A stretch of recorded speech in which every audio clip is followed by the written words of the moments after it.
I've just taken John's role for the day, which is just like be banterous and get the news out in a very kind of like we're talking in the pub kind of thing, right? Exactly. That's exactly what we're going for on this episode. So we've all right. Let me shuffle my papers together and go right on the news this week. On the news this week, exactly. We have got on the news this week. We're joined by Alastair, who is just like my daughter's favourite TV show. You said just in time for all of the great news that we had from Accountex this week. And we've got the wonderful Ryan Pearcy as well as myself, Indi, and we are missing John, but that's not a problem because, you know, when you replace John with Alastair, it's like literally you're kind of being promoted upwards. Enhanced. Yeah, exactly that. So I've never been called a replacement for John before. Is there one? Is there one? I don't know if it's an insult to John or an insult to me, but on that, no, you are not allowed to Johnologue. So keep everything concise, Alastair. No Johnologuing. I'll work on my Manchester, or is he Blackburn or Blackpool? Where's he actually from? Like, I was going to say it's near, what is it called? Clitheroe, that's it. Clitheroe. Yeah, that's it, Clitheroe. Yeah. We're going to say anyway. Barlow Banter. That's what it is. Barlow's Banter Bus. That's what we're getting on today. So I'm going to kick off and say, tell me what your best bits were of that wonderful event in London that we all go to every year. So for me, Accountex, so I love Accountex because I like walking the halls. I like see what's new, if there is anything new. Most of all, I like reconnecting with people and having conversations in person with people, right? So we didn't see each other in the halls for whatever reason, but we caught up on the boat obviously afterwards. For me, so day one was pretty busy for me. I did 3 talks kind of back to back. And then I did another one the following day. So as you can imagine, a couple of them were on AI, which were really interesting talks, actually. One was on it was this really visionary talk on AI and what happens if your client is actually AI. And the other one was kind of AI in practice, like the here and the now. And there was a bit of a debate on the kind of what I'll call the risk curve or the appetite curve between vendor, practitioner in a larger firm, and kind of my view as someone that's a little bit more aggressive in terms of using it. But yeah, as I walked the halls, it seemed big, seemed like a great buzz that was going on. I actually really like the same. What did they call it? VIP suite? Yeah. Well, first of all, they had the green room, right? So Phil and I did a talk on M&A in the green room, which was really nice and small and intimate. So I thought they did a good job there, just outside the main hall. But then they also had the VIP suite upstairs where you could go, get away from the noise, decompress a little bit, connect with people as well, but on a more one-to-one basis rather than the hustle and bustle on the floors. And I tell you, the bright lights just sap. For me, they sap a lot out of me because they're just like, I'm a contact lens wearer, right? And it's just my eyes just get so dry having no natural sunlight. But walking the halls, I didn't see anything that was revolutionary. I caught with a few people that were there, and it was nice to see some new vendors kind of being there for the first time. But I'm not sure I saw anything revolutionary. I had a bit of a chat with the Combinedly guys, saw some vendors that I've spoken to a few times, but I'm not sure I saw anything actually revolutionarily new. But maybe you guys saw something I didn't. Well, I did see a dinosaur walking the halls. That was probably the most revolutionary bit. An animatronic dinosaur, which was cool. But I saw someone almost fall over that dinosaur when I was on a panel session, which was hilarious. Really? Yeah, it was very low down, and people kind of dart through. But yeah, there wasn't. I agree. I didn't see any products, apps that was like, we need to go see that. And we've seen that before. We've seen like a DAS where a Genesis turned up for the first year and it just got kind of overwhelmed with it, with I guess its new approach to data capture. But yeah, I would say the talks were generally, if you wanted to get a big crowd, you put AI or MTD in the title and then you were swamped. Any other talks kind of that didn't have those in seemed to be quieter. That was what everyone was talking about and why everyone seemed to be there. But cutting through the noise, there was a lot of overlap. There was a lot of consistency and a lot of the messaging, but it did mean that I think people were jumping about and joining a session, then potentially realizing it wasn't quite what they expected, moving around a lot. So I saw a lot of people sitting down, getting up in different sessions. But overall, great to catch up with people. The only bit I thought was a bit of a challenge, and it seemed that vendors were saying the same thing, is that new FD show, which had the orange flooring, I don't think people really understood where the limits of that were. So there was lots of people walking around that was talking to app vendors that were nothing to do with what they were looking for. They were like FDs, like kind of that encroached into the main space and talking to people and going and quickly realizing there's no value here for us, and the vendor realizing there's no value from this conversation. I'm not sure how best to handle that going forward, because you've got very different target audiences in the same room. You don't think there's going to be a convergence then at any point? And that's probably what like Accountex is seeing, is there's going to be a convergence, which is why there was such a sort of vague dotted like line almost between the two events, because maybe there's some bleeding of the two, and maybe that's something that not so much the FD way into the accountant, but maybe the accountant way into the FD. So I think that's possibly why. And if that's the case, I think they need to be very strategic about what vendors sit where in the room, because I think there were some that were very close to the FD area that were never really aimed at that space. And I think that's maybe more the challenge, is how they place people around. So I think Indi raises a really good point there, really observational in terms of direction of the accounting market. So I think FD show was new this year, wasn't it? Or rather, it was new to carve it out specifically as the FD show, right? So I think that part was new, but I think that the point that you raised is really good, is this kind of, we see more and more, and I'd like to say that the guys behind Flinder were the ignition that ignited this kind of more outsourced, running of a finance function. And this, we see the term fractional. Well, we see fractional everything these days, right? But fractional CFO or kind of that type of role that we're seeing more and more. And I think there's generally a bigger trend towards this in accounting firms. They're trying to offer, and they're trying to get closer to their clients and rather have that kind of, one or a few times a year relationship. They're trying to be much more embedded, have many more frequent touch points, and therefore, one, be more embedded within them, but obviously to sell more services to them, and kind of going up that maturity and kind of deeper into the business, I guess is what more and more firms are trying to do. So I think we will see more of that. Maybe it'll be positioned as the FD show, maybe it will be positioned as the fractional FD or fractional CFO, or maybe it'll be positioned more as the finance function, outsourced finance function. Sure. Yeah, I think you're right. Maybe I should be buying the domain name now. I think you should. Honestly, I think fractional CFO show. Absolutely right. I think that Flinder did start. Give me a minute. Yeah, do it quickly before I do it. My little agent. Agent. I need to call my agent something. As I said, Alastair, I'm going to be one of the first people that names my agent something that's a little bit more colourful, let's say. Just like the storm names. As an example, Indi? My example was, what was it? It was Gurindapal Bal or something. So it's really nice and memorable. I'm glad you could say it, because I had no way of saying it. I would probably have to write it down. I have it in front of me to find the URL there, but maybe others, or maybe it could be shortened. I don't know. Maybe.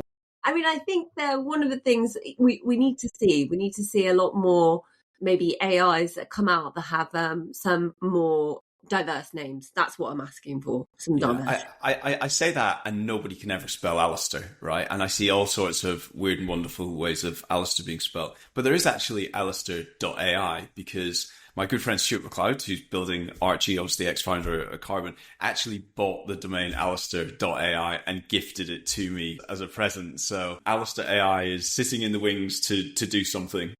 Cool. I can't wait for that. If anyone anyone can ever spell it, that is, yeah. Future app news article right there. And on that note, should we jump into app news? Sure. Cool. I mean, we're having such fun just chatting away. I know we were, and actually I was going to say that I wanted to name check at least my top plug for a swag at Accountex, which I feel like never gets a look in. But I want to say the best swag that I saw and I got there was a chili sauce bottle from Capian. Just saying, I've eaten it. It's lovely. Everyone missed out. I didn't see that, but I also question whether you're biased given your background. No. Very. I will tell you and your independence levels, though. The best swag.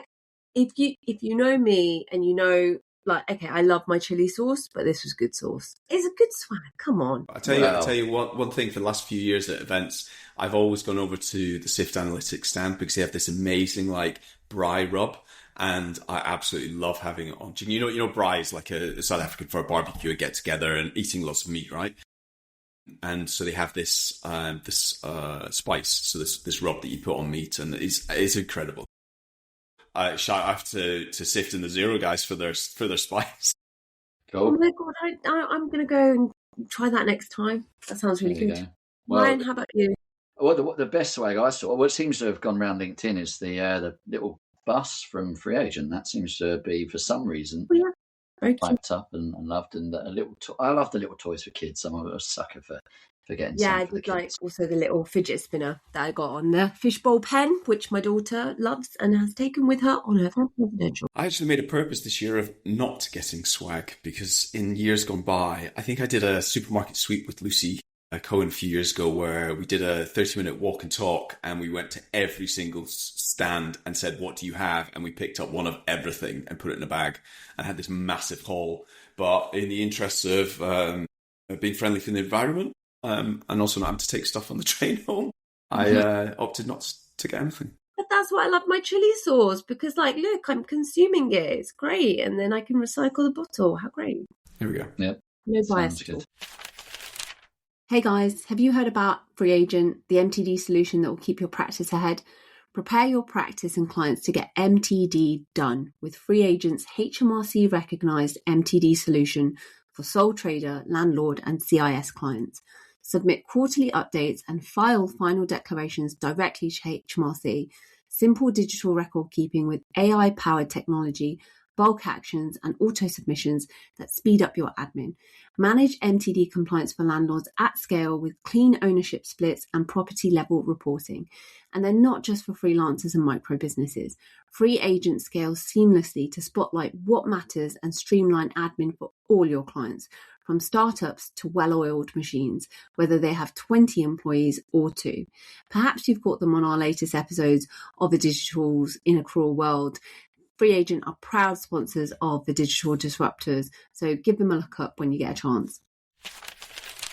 Anyway, let's kick off with app news. Brian, you're on. Xero. Cool. Well, yeah, I'll kick off with something quite small but interesting from Xero. They have released a refreshed look of the Xero app.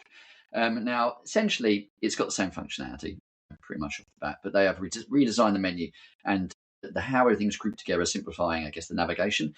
I guess, why are they doing this? Why play with something that worked? Well, I wonder if the point of this is that they're slowly building, I guess, their AI tools into everything they do. And is the redesign aimed at allowing that functionality to more seamlessly come in over time? Speculation, they've not talked about that, but it would make sense for them to redesign it now. Also to align, I guess, with what they've been doing regarding refreshing the main web page as well. So little release, but interesting nonetheless. Alastair, it'd be good to get a perspective from you on that, because I probably agree with Ryan. They're getting ready to just the like base layer of, okay, what is like AI assist, AI infused, AI enabled, AI first. So I think they are just laying the groundwork to be ready for everything that they've got now especially with their announcement of having Claude within Xero. So what do you think? I think Xero on the outside feels confused. I think they have an identity about them. If I'm really honest, right? I love Xero. We built a business using Xero, 100% Xero. So I'm very blue in that sense. But I feel like there's a lack of cohesion in terms of what comes out. I feel frustrated as a Xero customer. I feel every time I go into Xero, it's slow to load, and all these AI insights could be incredible, but the core product is just slow. And I think they need to work on that. I mean, to be honest, at the end of the day, maybe we never log into Xero again, right? Maybe it's a headless ledger and we interact with Xero in a different way. So we bypass the kind of the UX and the UI, and it doesn't take ages to load. But I think, they're my thoughts. I love some of the things that they're trying to come out with, but I think they're kind of mediocre, if I'm really honest. And okay, I'm a very demanding practitioner, and I'm always looking at where can someone, be the best. And I think that some of it is just kind of like it's intended well, but I don't think it's executed very well. That's my honest view. Yeah.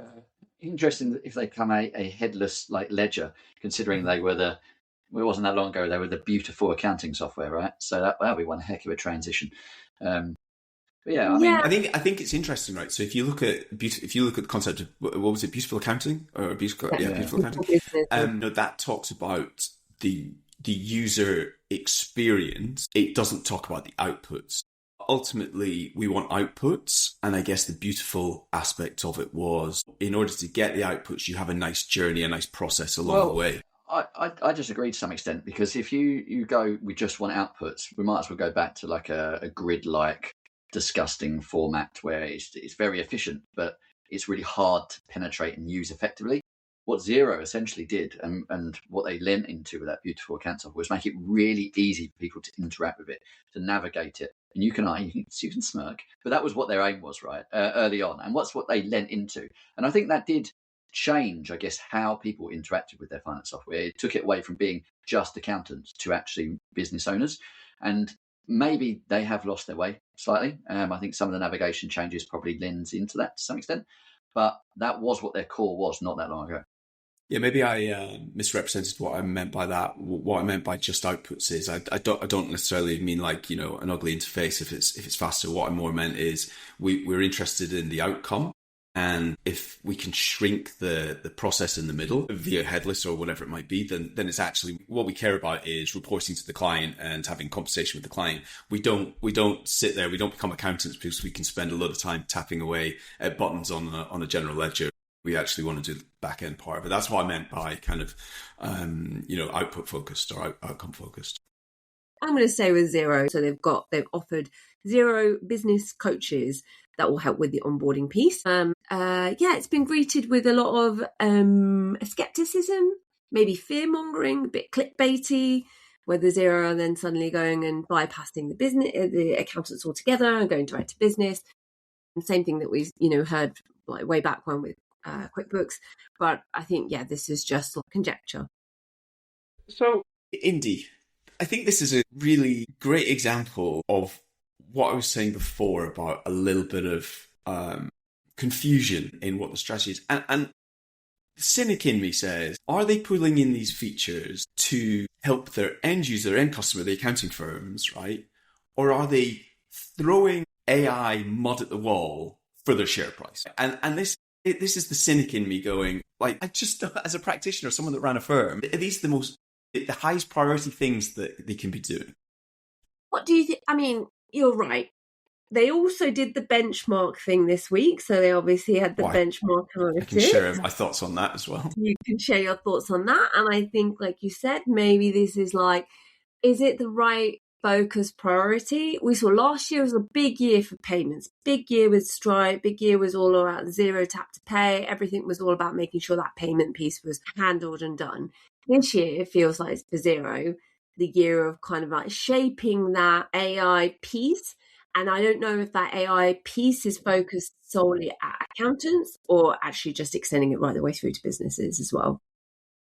Yeah, I think if this was an earlier stage business, I'd be like lapping this up saying, this is amazing, this is brilliant. But I guess we all come to expect, much more significant evolution or things from Xero. So maybe I'm being a little bit unfair and a bit too much of a cynic. But yeah, Ryan, what are your thoughts before I kind of share a bit more about the benchmarking that's come out? I mean, I don't like the fact that they're encroaching on what I think accountants should be doing. As a software vendor, focus on the software and we focus on the advisory. But I sit in that digital transformation piece, right? And I think that accountants should be leading that. And something I've always been nervous about is what Intuit did over in the US with QuickBooks Live. I think that was the right term. Might be the wrong one. But essentially bringing in, I guess, advisors that then would roll over and do your, not quite do your processing, but be your consultant in the background. And they started to try and own that accounting space, caused massive conflict in the US with the accountancy sector. So I just don't want Xero to go down that route, and it feels like this is the first step on that, and I really hope it's not. Yeah. Shall I share a little bit about Xero benchmarking that's recently come out? So I think the last time you had me on as a guest was we talked we talked with John about DEX benchmarking, and I said at the time, love benchmarking. Honestly, it's fantastic because you can understand where are you relative to everyone else, and where do you want to improve, right? We love So I heat think, map, right? yeah, exactly. Oh yeah, you remembered. I love a good benchmark. I love a good baseline heat map, and so I think this is really good in principle, and I think it helps accountants think a little bit outside the box in terms of just maybe some core services that they're giving, helps them think about, okay, where is my client relative to where they could be? And so I think that stimulates kind of a bit of a thought process from the accountant. So I think that's good. So for those non-advisory accountants, it's a good starting point to really have a good conversation with your client. What it covers is it covers revenue, profitability, cash management. So it's got things in there like revenue growth, it's got gross margin, it's got things like debtor days, creditor days, how you compare in the same industry. So if you remember in Xero, you can tag your entity, your client as to which industry they sit in. So it could be professional services, it could be a digital agency, that kind of thing, right? So you tag that, and then it sits and compares you to 100 or so in a peer group, and you can slice and dice it by geography as well. So the main territories that Xero are in.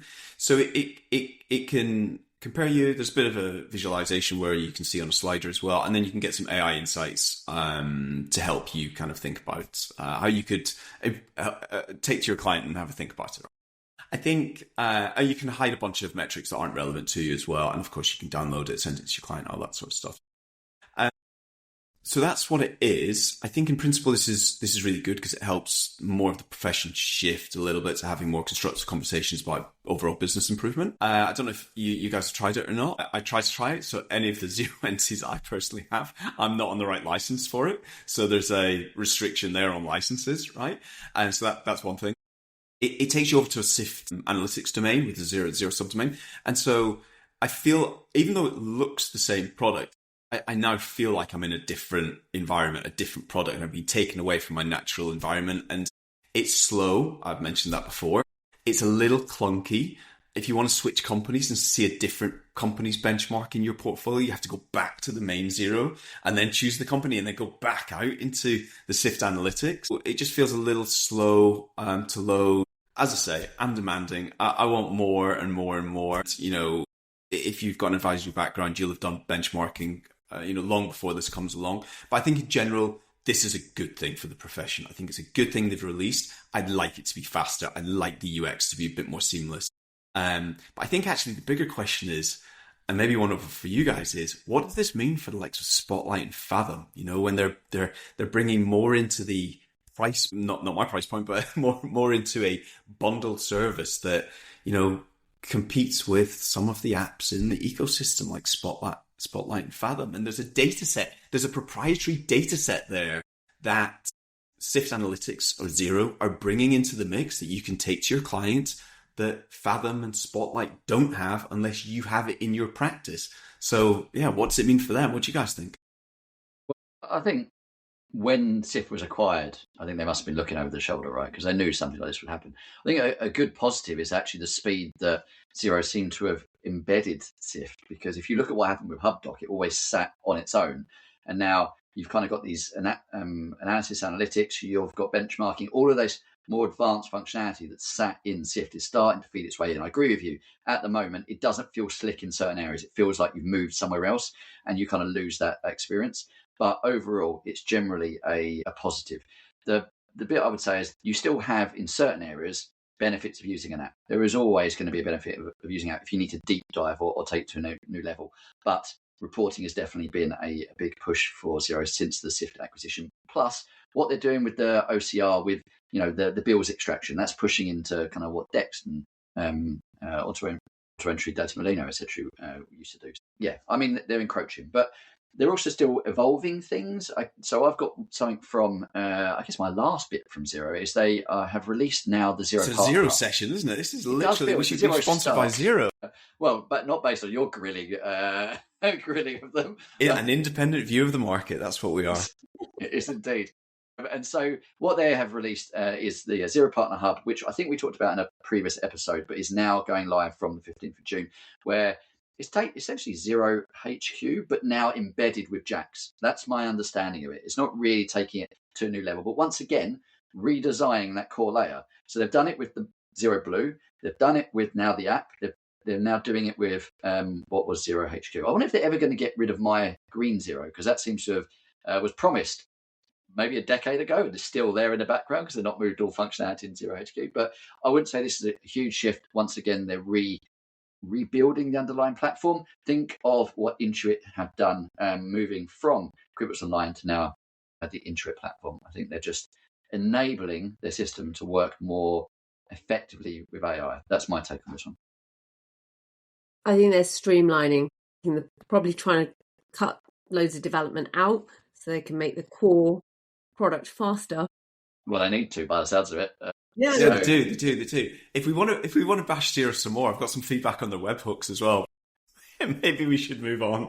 Different session, I think, that one. Alastair, tell us about Johnny Gaunt. Tell us about Socket. So I had a lovely catch up with Jonathan this week, and we were putting the world of accounting to rights. So that's always nice. I always love catching up with Johnny. We chatted a little bit about his new hires. Someone, specifically Simon, that's come into the business earlier this year, which has helped him and Rich get real depth in the management team.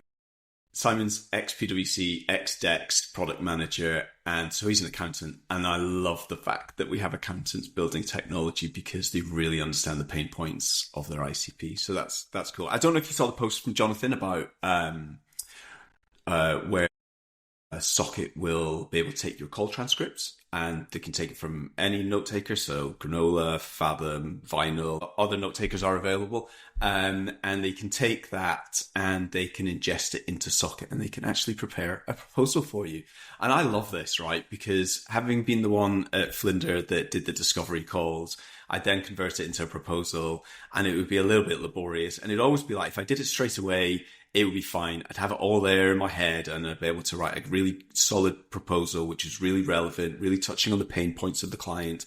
But if I left it, the longer I left, it's like anything, the longer you leave it, the relevance to the client and the quality of what you actually write deteriorates significantly, right? So I love the fact, and I sent this to Luke as soon as I saw it. I was like, Ascendant, you have to use Socket. Now they've got a long list of priorities, obviously, but so I'm a big fan of this. I really see the value, like personally, in it. I think it's a really cool feature. You can also add in some of your own bullet points if there are things on the call that you maybe things that weren't on the call that you think are really relevant, and that'll ingest it. It will pick up your service catalog and it will write your proposal for you. You can enrich it after it's done that, of course, and it'll give you a confidence level as well on like a kind of RAG status on the points in the proposal. It can write you an intro note, so it's much more personalized for the client as well. And I just love it. One, I love catching up with Jonathan. And two, I think this is a great feature that they've built into the product. So you guys have tried it or seen it? Yeah, no, I think it's super logical. I really like it. I did see it. I think that, it makes sense. I've been doing this in my own life with some of the AI note takers and then converting it straight to a proposal, logical flow that it goes to the letter of engagement, goes straight out. As you said, I think it's at some point we're going to be even more probably headless with that as the tech becomes more sophisticated, that it just inhales from something like it follows it all the way through. Like you said, it's that confidence around whether that actually covers every single thing in it. And I don't think that we're 100% there yet on some of the AI outputs that I've seen, because some note takers, they just miss the actual point of what the commercial negotiation should be. And it just, unless you're very explicit in making the decision on that call, then it is something that maybe you'd still need to revisit. But it's a very great first step in making sure that every seamless workflow all the way through to then getting something signed and put into practice. If it can give you 80% of a proposal and you manually top it up with 20%, that's similar to someone else preparing it for you, right? And so for me, it's a great win. It's cut out at least like a whole person, like as in a whole person worth of a salary over the course of a year.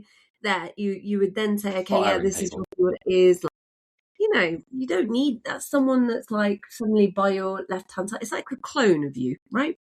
Yeah. So this was a good feature that they launched in advance of Accountex to have something to talk a little bit more about Accountex. And asked Johnny what's coming next, and they're very much focused on forms and onboarding, collecting the right info as seamlessly as possible from the client, and all the other stuff that has to go into onboarding a client that I used to pass off to someone else. The boring stuff. Won the client. Right? They've done the nice shiny bit, now onto the boring stuff. But no, I've been waiting for a specific feature to be released from Socket for us to use it internally. And this is going to be a big game changer for me, because I do exactly as you say, Alistair. We run that initial meeting. There's notes I literally refer to from the note taker when I'm writing a proposal. I won't need to do that. So big win for me. Great feature from the guys that know. Unfortunately, according to Indi, I need to now make myself redundant, so it's going to be a challenging year for me at home. But that's Ryan. Don't you know when you run a business, that's your major win and sole focus is to always make yourself redundant. It's true. I need to work towards that, and this is the first step.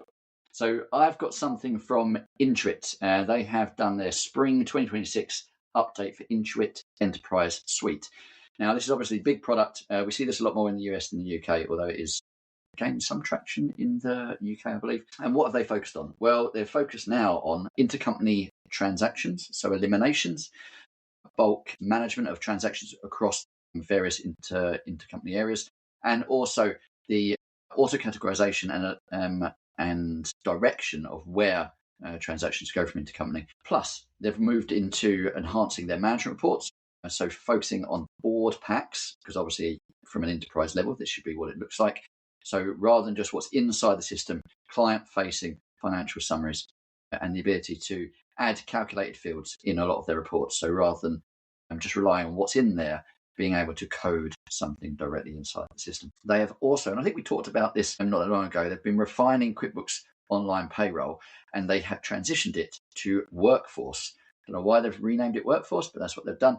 And they've now got Workforce Elite inside the Intuit Enterprise Suite, which is essentially a full HCM solution. So going from HR all the way through to payroll. And then the final bit, I guess, I wanted to focus on is they released a construction version a while ago. Once again, I think we touched on.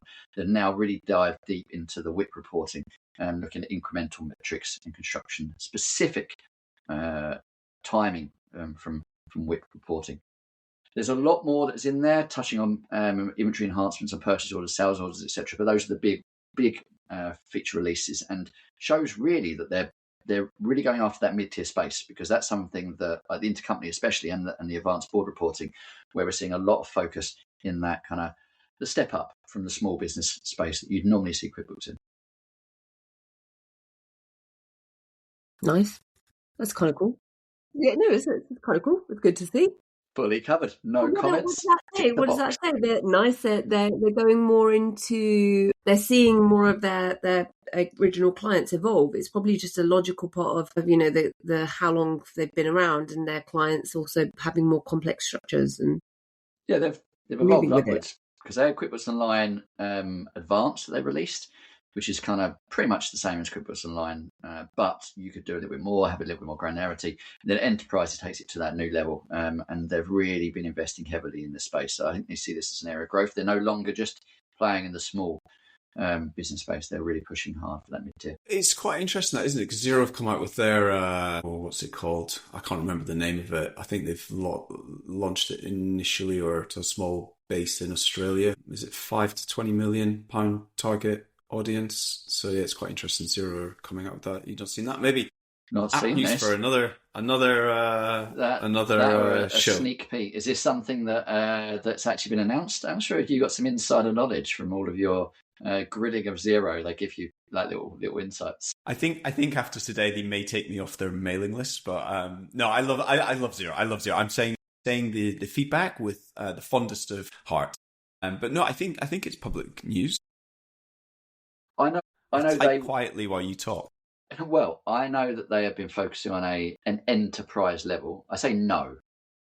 I don't know. I've assumed, because of lots of things we've seen over the last 6 months or so, that they are kind of building towards that. And they've got their fair use policy, and they've really been attacking, I guess, those clients that are abusing that have gone way beyond the transaction levels that Xero should be used for, possibly impacting the speed of the system itself. And so they've been moving them into dedicated servers to kind of help, I guess, improve functionality for them. So it's a bit unclear as to whether it's the same Xero with different functionality or not, but it's Xero Ultra. Have you come across that, Ryan? It's a top-tier plan launching in Australia in late June, targeting 20 to 200 employee segment.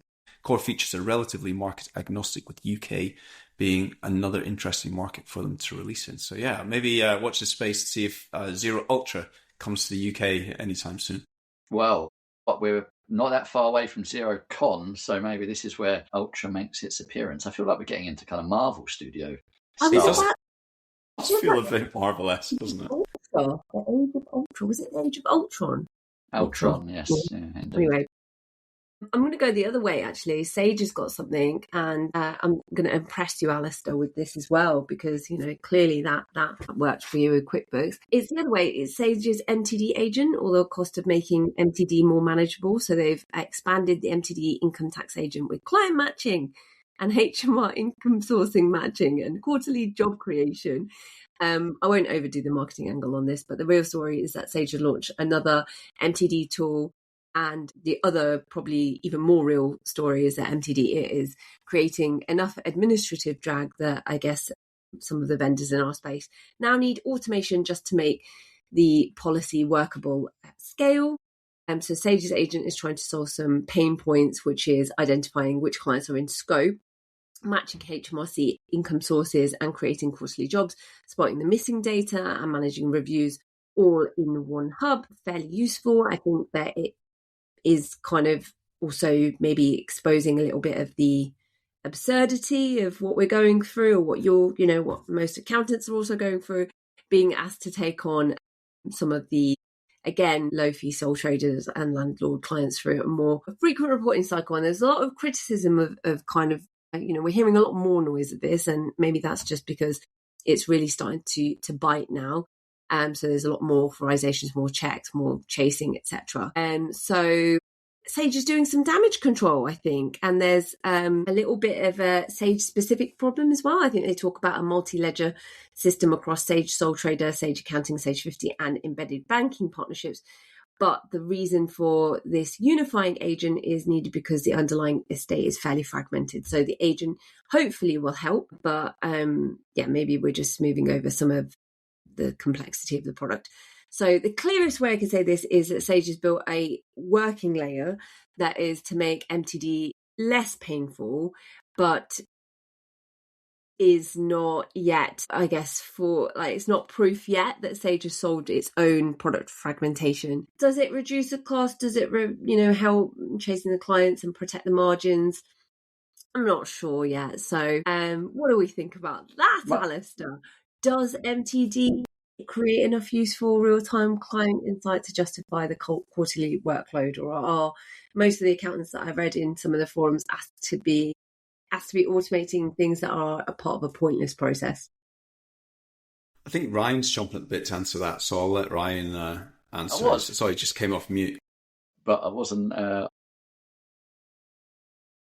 You're right. You can answer if you want to. It's all right. You seem to have jumped in. One board accountant on this show, and I've been supplanted. What's it called? I've been replaced by Alastair. So my viewpoint on this is upgraded.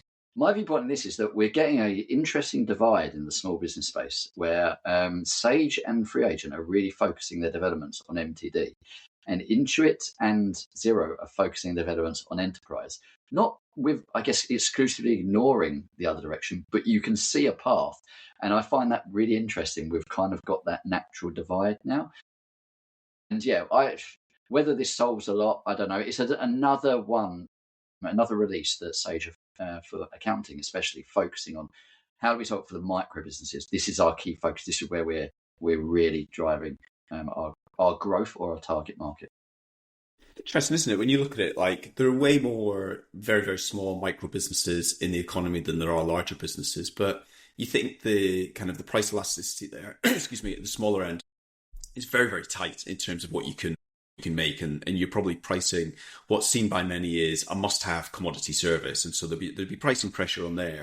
And so you're spreading that very small price over a very large number of clients. But then if you try and increase the price and get value out of it for the business, for revenue for the business, it's probably a lot harder than if you go upstream to more mature businesses, because you'll be able to charge a lot more and keep going because those businesses are going to grow more substantially. So I think it's quite an interesting one, isn't it? How these kind of large corporations are looking at the market and looking at expanding their footprint in different ways. But then again, Sage have some great mid-market products already, right? So if you look at Intact yeah. No, Yes. I mean that is like the pioneering Well, product in their suite, isn't it? they have great traditional systems in the space as well, but actually as a modern cloud-based solution, they've got Intact and then Intact Essentials, which is just Intact, but smaller, essentially. Yeah, and the other two in the UK market don't really compete with that on that same level. So if you look at Xero, Well, and you've got Intuit Enterprise now, which I guess is competing, but a newer entrant. Yeah, that mid-tier level is there's a little bit more fragmentation, isn't there? Because you've got iPlicit, Accounts IQ, NetSuite, and Ryan, I'm sure you can, in your role at Digital Disruptors, can reel off a bunch more, but it's kind of more fragmented, I think, isn't it? Yeah, and I'd probably argue that NetSuite's probably bigger in general. So they're kind of more enterprise level, even though you've got them calling it Intuit Enterprise, it's aimed more at mid-size. So it's confusing from terminology. But yeah, I if you get me going on this, Alastair, I'll be here all night. So I'll pause. Yeah, and I know that we've got to cover it. I've got one more thing on stage, but we also, in saying all of these names on this podcast so far, I did see I've not heard anything much about Iris. So I'm going to throw that grenade in. It just seems to have disappeared off the radar. Well, no. Iris are very focused on internal systems for accountants. So I guess what we're talking mostly around has been the underlying ledger. Front office. Yeah. Whereas Iris is mostly back office. And that's probably why we're not talking about it much, because it's not the space they normally play. But speaking of Iris, Alastair, HG. Jesus Christ. HG Capital. So, love the link there, Indy. Love the link. So HG may be a brand that people have heard of, but maybe not directly. So HG Capital are the ones that own or invest, I should say, into many of the accounting tech vendors that we see, we know, and we love. So HG is a general partner. It manages multiple funds that invest. Some of those include the Access Group, Bright, Caseware, Iris, as we're talking about, which obviously made the Dex acquisition, I think, last year. Visma, big in Scandinavia. Assets, which is a professional services firm. A bunch you would never have heard of as well, outside the accounting world. But the part here that's interesting that's been in the news recently is HG Trust, which I think is a FTSE 250. It was listed, it's certainly listed investment company, but I think it's FTSE 250. It acts as an LP for the funds. And so it basically invests that money that it's got from the public market into across the funds that HG manages as a general partner, right? If you don't understand private equity fund structure, then I'll try and keep it relatively simple. So anyway, the interesting part is that the underlying businesses, the portfolio companies that HG invests in, actually improved since last year. But ironically and conversely, the HG Trust, the listed entity, share price actually fell. So that's kind of counterintuitive. So I guess the question is, well, why, when the underlying businesses that fund or that trust owns, why did the share price fall when what it owns actually went up? And so the reason for that is public software company comparatives. And so we've seen Intuit go down over the last 12 months. We've seen Xero lose share price over the last 12 months. But so what exactly does that mean for these private companies? Well, I think my view is it means we're in a state of limbo at the moment. And there's this threat of AI. And so the private investments have to reflect the kind of the index that they are benchmarking against and what their valuation are. But nobody really knows where it's going to land. And actually, we've seen some big influx of investments into HG Trust, betting against the tide of what's been happening. So I think that's just one. It's a bit of news, but more one to watch and see what's going on, because I think nobody really knows. But overall, HG Trust is reflecting what's happening in the wider public markets around software as a service. So I think we've talked about this, and never get the terminology right, but a SaaSpocalypse, was that the right terminology? I always said the wrong thing before. And it is not. Someone used it. Yeah, that's cool. So the SaaSpocalypse have been hitting the listed companies, and what you're saying is, because HG owns private companies, they've reflected that in the valuation of those private companies. Is that correct? The simplest way to explain it, yes, that's correct. And it's not necessarily that somebody can spin up and vibe code a Xero over the weekend. It's more a case of, what is the market share going to be of a Xero? I really don't want to pick on Xero, but of a public company that is more SaaS focused versus one that's more AI native, and money is just shifting towards different asset classes. Yeah, makes sense. Yeah, I think it's, like you said, interesting one to watch. I see this just as a market rotation, right? And I think that most people that are looking at the markets right now, with technology in particular, you're seeing that there is more of a trend towards having a hard asset, having something that you can tangible and value. And I think that that's what we're seeing is just the same cycles that we see across all markets. That like now we're kind of seeing something that the underlying infrastructure to AI and technology, hard assets, energy, and that's why we're just seeing the market kind of move a little bit for the next for the next year or something. Or not year, probably a little bit longer than that. Just while we, while everyone stabilizes and sees what happens to some of the big software companies and which direction that they go in, really. And I'm just glad John's not on here if you're talking about hard assets. But the other thing is the balance between. Nice of you to bring his energy to the podcast. I feel I miss him. I feel I have to bring a little bit of John back in, right? But I think it's that balance between hype and trust, right? Where you've got people putting money at where we think there's a possible explosion, that hype, and then also then going, actually, I'm starting to lose a bit of faith here, and going back into the trusted market, and it kind of going in flux between the two. And that's kind of where we're trying to find that balance with AI at the moment, right? We're not really sure where we sit, what's actually going to be delivered in a realistic and tangible way. Yeah. And that actually, just to nice segue back to Accountex for a moment, actually, that was what the main message was when actually most of the AI talks were said and done. A lot of the majority of people there, and I think I heard so many stats about this, so it ranged between 70 and 90%. No one really knew what they were going to do with AI this next year. So that's nice to know. And speaking of AI again, Sage has said that the Sage CEO, Steve Hare, has said that accountants will no longer trust black box AI technology, and everyone wants more of a right to inspect. That's something that I think is fairly logical. I mean, the article kind of goes into a little bit more depth. Steve's been doing like a number of different talks, and I know that John met him as well a couple of weeks back as well, saying, and so did Alastair. Alastair, you can probably talk about it. But in accounting, the problem is not whether AI can produce an answer, it's whether the accountant can inspect the answer, verify the logic, still sign their name against it, because in the end, I think that's what it comes down to, is liability.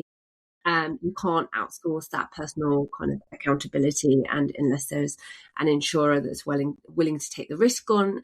I guess that if the machine prepares all of the reconciliation and all of the things to do with the month end or flags the outliers, the accountant has still got to be responsible for deciding whether those numbers are right. So the show your workings matters more than looking at how clever each model is that comes down the track. Most of the AI hype around this falls down, and it gives a confident answer that spits it out in no time, but there's not always a trail that shows you the logic to get there and how to get there.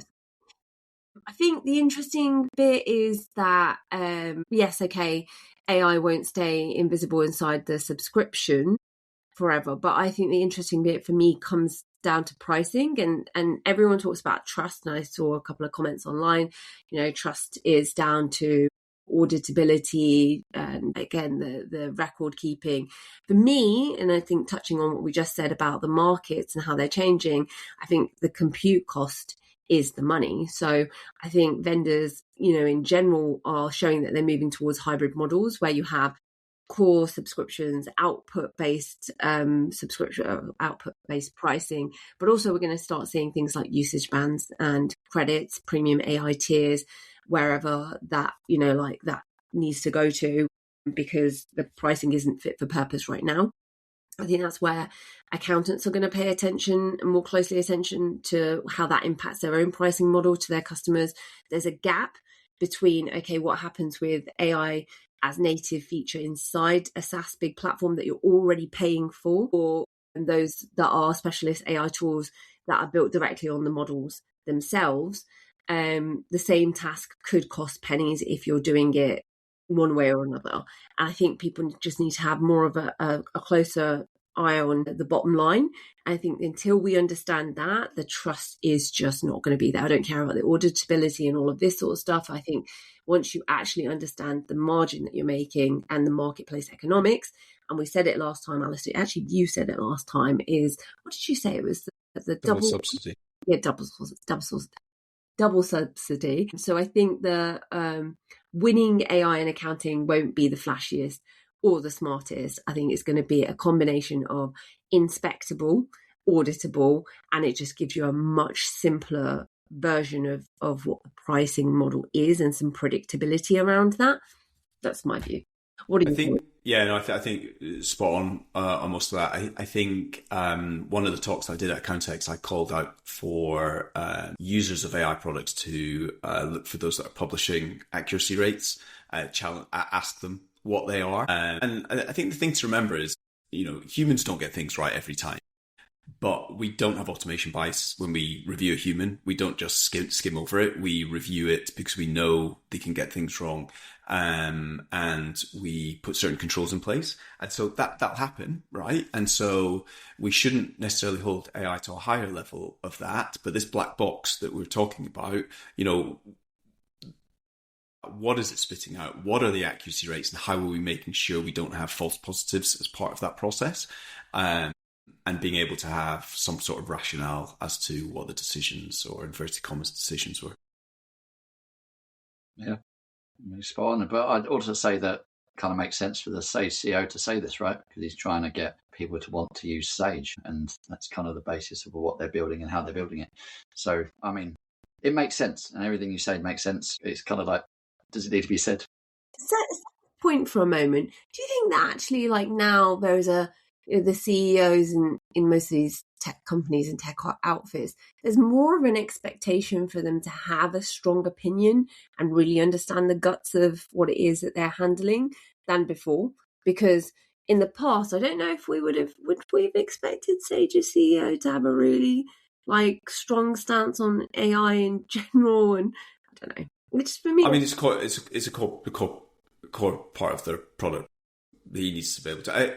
Steve Hare's an accountant by background, right? He was a CFO before he moved into CEO role, so he probably, maybe empathise isn't the right word, because I'm not sure if he can empathise with us mere mortals that aren't FTSE 100 CEOs, but he can empathise with the role of an accountant and the kind of the ethics around accounting and the judgment around accounting more so than maybe someone from Silicon Valley can. Yeah. I have another thing, if we can. If I can just sneak this in, because I think something you said about liability is important, and it kind of comes to one of the points that came out of Damon Anderson's report. Damon Anderson, if you don't know him, is a friend of mine. He's a mediocre snowboarder. He was the CEO at Xero in the UK for a while, and he works in the kind of I would say the SaaS RevOps area, but let's call it technology RevOps area now. And he's did some consulting and some investing in the space. And he's spent a couple of months doing quite a bit of research across the space in accounting and mapping kind of 200 to 300 apps around the space to understand what they do, what their maturity is on an AI level, and just a little bit more about what does the space look like. So he's got this really, really powerful map on his website, which is, I think, A2ZAIaccounting.com if you want to go and check it out. He's also got a report in there, which you can read the methodology and how he's done it. But there's lots of incredible insight there. He's really mapped the industry very, very well. I don't know if you've read it, Ryan or Indy, but there are three things that come out there. The first one that I really liked is this third moat at the moment that accountants really own and still own, right? It's this liability absorption, and nobody, to your point, Indy, is from a technology perspective is absorbing that liability, and that's why we still have this human interface, right? So clients don't hire accountants necessarily to do the numbers. He's saying they hire them to outsource the anxiety of getting it wrong with HMRC, which I think, we'll go beyond HMRC. It's the liability to get it wrong, period, right? Which I think is a brilliant point that he's raised. Another one is the seams, not the boxes. I'm reading this verbatim, okay? So every vendor you can name today owns one of the boxes. Almost none of them own the lines between them. And that's the orchestration layer going forward. that will handle that, and that's a defensible position that will be formed as time goes on. And the third point I want to share is, he says, 80% of accounting software is at risk. The long tail of point solutions, dashboard, presentational tools built on top of someone else's proprietary software or data, they have no infrastructure underneath them, and most of them will get absorbed as features by orchestrators. And I love this quote: "They are barnacles on the whale." So I think it's brilliant. Damon's done an incredible job. He's got so much insight into the profession as it is today, probably more so than anyone, given the conversations he's had and the report he's pulled together. So as I say, you can get it A to Z, AIaccounting.com. It's a page, but whack it through the business, and it's you save the tax. So it's a really, really insightful report. And also, you can actually listen to it in his Kiwi twang if you wanted to listen to it on a walk rather than read it. Podcast form, is it? Yeah, no, it's pretty. I like that. I think you're right. It's a very good synthesis of all of the main areas to do with, okay, what we should expect in the space. And again, Damon's evaluated. He's got over 300 different accounting apps listed in his directory, some of which have obviously then claimed their own pages, and then they've been able to add in what sort of AI automation they already have within their product as well. So you can at least have an understanding of which workflows they touch and how they're looking at, like, again, AI being AI first or AI assisted within the product itself. Yeah, I think at the Adfin Drinks, I was chatting with Damon, and we found a new app that he hadn't come across, which became number 304 in his directory, and he added him then and there at the drink. Wow. Shout out to Adfin for putting on the drinks. Yeah. Well, shout out to the many people that put on different varying degrees of drinks. Shout out to Accountex, actually, for making sure that we all got together. So massive shout out to Carrie and Rachel and the team there for putting on really the content. Great event. All right. Well, so I think that brings us to a close of this week's Digitals in a Cruel World podcast. And we're very, very thankful to both Ryan and Alastair for joining on this week's podcast. If you liked what you heard, please make sure that you do subscribe, follow, whatever you need to do to make sure that you stay connected to us. We will be releasing episodes daily that are shorts from this main podcast. So if you catch us on LinkedIn, feel free to join in the discussion. Obviously, we went very blue heavy and very blue hard this week, actually hard on them probably. Only because we love them. Only because we love them. That's all. Yeah, that's it. You know, like the favourite child always has the hardest ride. So just remember that, Xero. And hopefully, if you haven't already seen, our awards nominations are now open. So if you haven't already found someone to nominate, look to the person to the left of you, to the right of you, and please put down their name and submit them for a Digital Disruptors Award later this year, which will be pre-Accountex North. And thanks again to Ryan. Thank you. And thanks again to Alastair. I will catch you soon. Catch you on the next one.